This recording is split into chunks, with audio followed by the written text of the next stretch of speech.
Bien, señores, agradecemos al profesor Gunther Jacobs. Seguidamente vamos a tener la intervención del distinguido maestro universitario, el profesor Miguel Polaino Navarrete. Adelante. Adelante, profesor.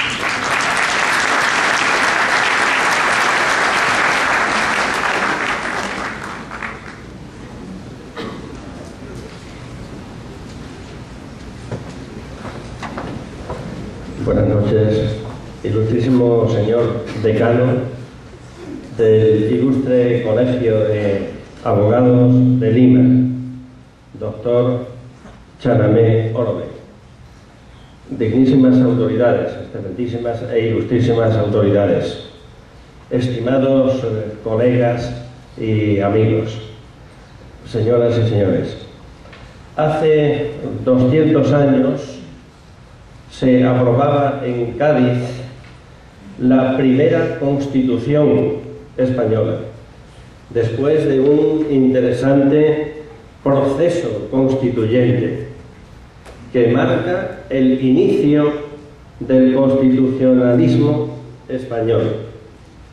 Aquellas Cortes contaron con la presencia y participación destacada de juristas peruanos, como muy señaladamente don Vicente José Morales y Duárez, un brillante jurista peruano que llegó a ser presidente de las Cortes de Cádiz, cargo durante cuyo desempeño murió apenas 2 semanas después de ser sancionada la Constitución, en marzo de 1812, y otros tantos ilustres juristas como don Dionisio Inca Yupanqui, legislador en la Constitución de Cádiz de 1812. La perpetuación del nombre glorioso de Morales y Duárez en la insignia del ilustre Colegio de Abogados de Lima es un ejemplo de perpetuación de un espíritu jurídico crítico que el gran jurista peruano supo inculcar en las turbulentas tierras españolas durante su estancia breve pero intensa allí. Querría por ello simbolizar mi gratitud al Colegio de Abogados de Lima. Permítanme personalizarla en la figura de su decano, doctor Chanamé Orobe, realizando algunas reflexiones sobre la dogmática penal y en especial sobre el funcionalismo, el sistema del funcionalismo normativo cuyo análisis hoy nos convoca. El término dogma, que tiene que ser bien interpretado, proviene etimológicamente del griego y significa opinión o decisión. El primer significado atribuido a tal concepto se cifraba en todo aquello referente a una doctrina. Más tarde, por obra de Sexto Empírico, se contrapone el concepto philosophoi dogmaticoi a la escuela escéptica. Se contrapone, pudiéndose de este modo hablar de una escuela dogmática, en sentido propio, la dogmatique airesis. A lo largo de la historia, el dogmatismo pasa por una serie de secuencias de ser una y única postura gnoseológica, era la imperante en el medievo, a una concepción peyorativa del kantismo, o a un criterio opuesto al pensamiento dialéctico hegeliano. Lógicamente, la opinión tiene como objeto el conocimiento de una cosa puede alcanzarse. Mientras el derecho penal, como conjunto de normas, sistema normativo, es el objeto de conocimiento de la ciencia penal, de la dogmática jurídico-penal, la dogmática penal es la propia actividad científica, encaminada al conocimiento sistemático de ese objeto de estudio, el sistema normativo.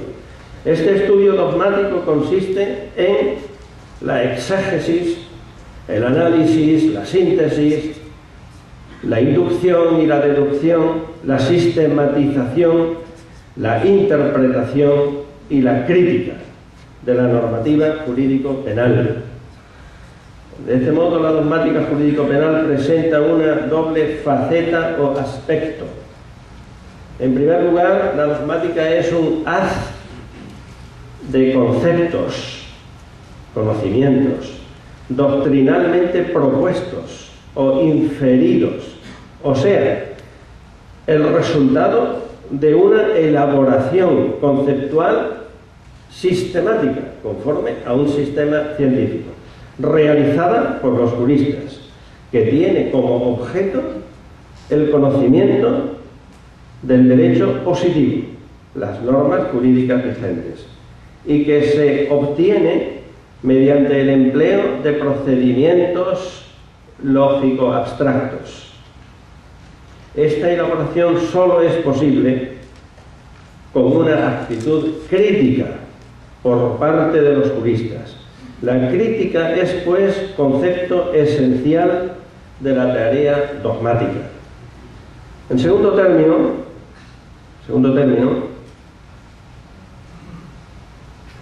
la dogmática se configura como un método, que es la clave del conocimiento científico, un método científico de investigación propio de un jurista o de las ciencias valorativas o del espíritu, en el área del conocimiento penal y criminal, en orden a la configuración de un sistema penal.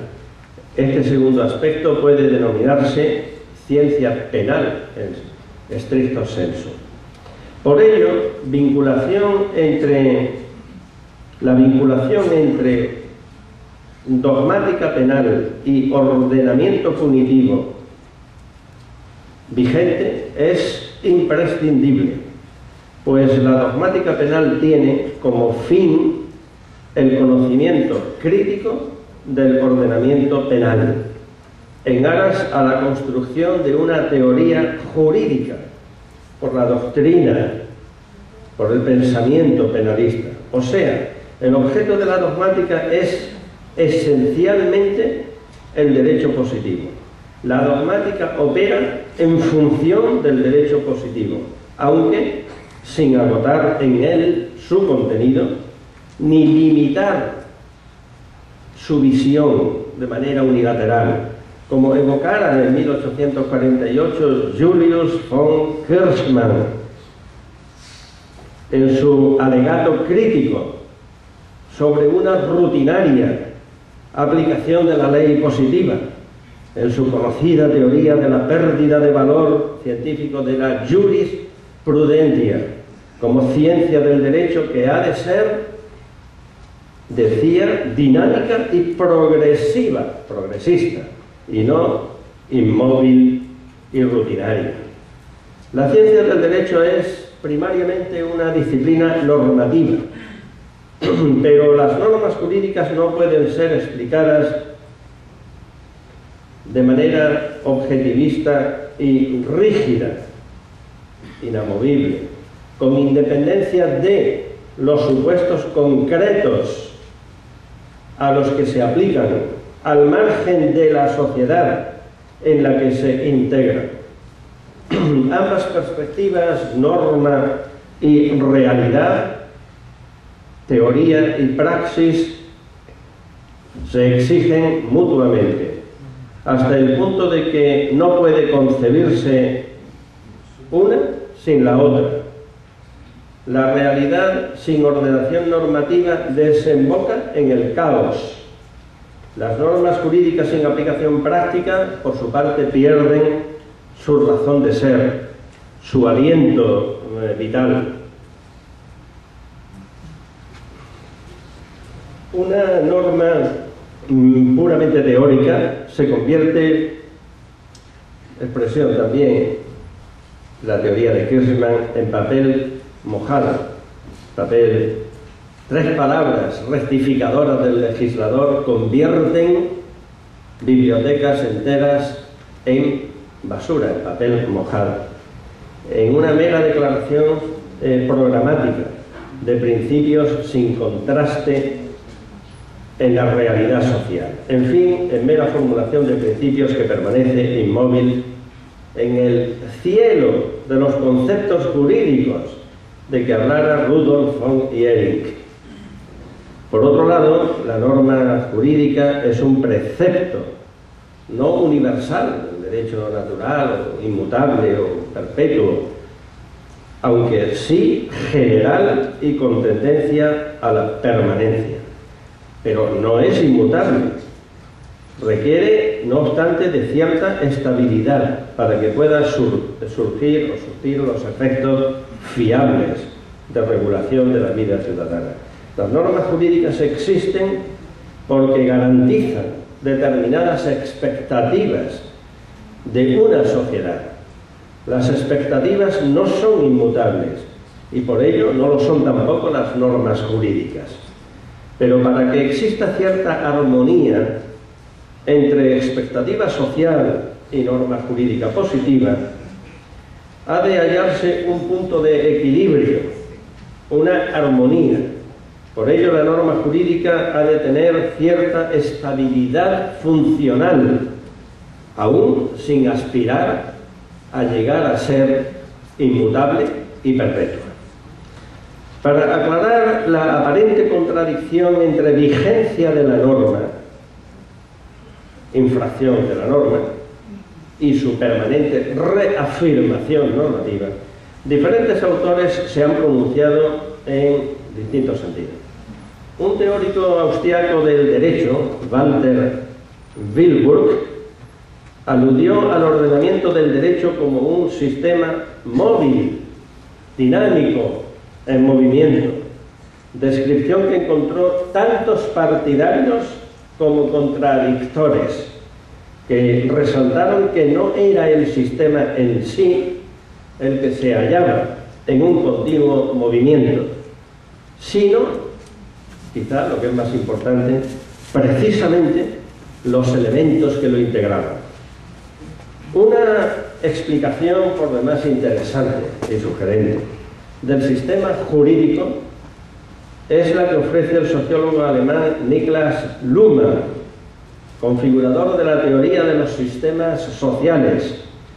Para este autor, el derecho es un sistema social parcial, diferenciado funcionalmente y que desempeña la función de mantener estables determinadas expectativas, normas, aún en el supuesto, y precisamente en el supuesto, de ser defraudadas. A través del pensamiento sistemático se alcanza la, en terminología luhmanniana, denominada dinámica estabilidad del derecho. Sostiene en efecto Luhmann que una dogmática jurídica sistemáticamente elaborada abre las puertas a la continua evolución progresista del derecho, a su permanente construcción. Para ello se requiere que se vea al derecho como un sistema, o sea, como una unidad de soluciones de problemas consistentemente practicadas. Esta visión funcionalista inspira en su génesis el sistema dogmático jurídico penal del profesor Jacobs. El quebrantamiento de la ley penal mediante la realización de un delito tiene un contrapunto necesario para la vigencia de la norma, la imposición de la pena, consecuencia jurídica del delito. Siempre que la norma restaure, como afirma el profesor Llagos, el estado comunicativo simbólico del derecho, a través precisamente de la sanción jurídica de la acción delictiva.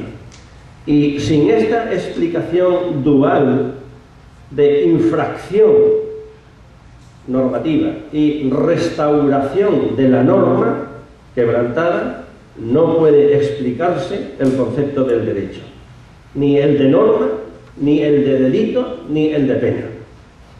En todo caso, tanto el quebrantamiento del derecho penal, crimen, como la reafirmación de la norma, sanción penal, no son sucesos naturales entre seres humanos, protagonistas del acontecer, sino procesos de comunicación que expresan un sentido entre personas, participan un sentido, son procesos interpersonales sin los cuales no podría explicarse la estructura dinámica y la estructura comunicativa del derecho penal. La difusión de la teoría funcionalista, el sistema dogmático del funcionalismo normativo, es un claro ejemplo de la internacionalización de la dogmática, pero también un ejemplo renovado de la relevancia del proceder, el método dogmático en el campo de la ciencia del derecho penal. El fin esencial de la dogmática jurídico-penal es hacer segura para el individuo la aplicación del ordenamiento jurídico en un estado de derecho. Como ha señalado con precisión el maestro de Valladolid, profesor Ángel Torío, la dogmática no es una ciencia en cuanto a reflexión exacta, sino constitutivamente inexacta, imprecisa, flexible y abierta, referida a fines y a valores. Esto explica los cambios sincrónicos y diacrónicos del pensamiento jurídico.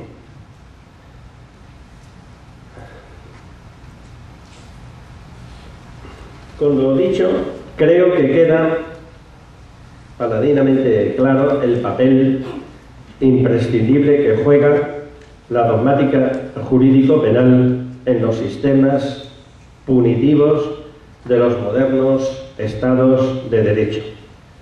Un papel que no puede desconocerse ni ser sustituido por nada mejor, sin riesgo a sufrir retrocesos alarmantes en la garantía de los valores y la seguridad jurídica. Parafraseando a quien fuera mi maestro en Freiburg, en Breisgau, profesor Hans-Heinrich Jeschek, podemos concluir que la dogmática no solo garantiza la libertad, sino que crea libertades.